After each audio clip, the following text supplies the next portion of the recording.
Hey everyone, welcome to this RBC mobile app tutorial. In this video, I'm going to show you how to view, check, or download past statements right from your RBC mobile application.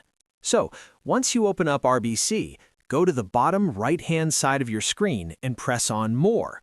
From there, scroll down until you see Services, then press on Statements. You can check your checking, savings, or Visa accounts depending on what you have open. You'll be able to see your last several statements and even adjust the year or range to review older records.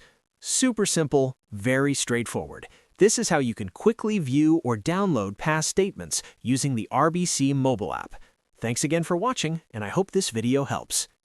Keeping track of statements is important for budgeting, monitoring transactions, spotting fraud, tracking expenses, preparing taxes, planning savings, understanding interest, reconciling accounts, verifying payments, ensuring accuracy, reviewing fees, managing multiple accounts, monitoring deposits, maintaining credit, and overall financial organization.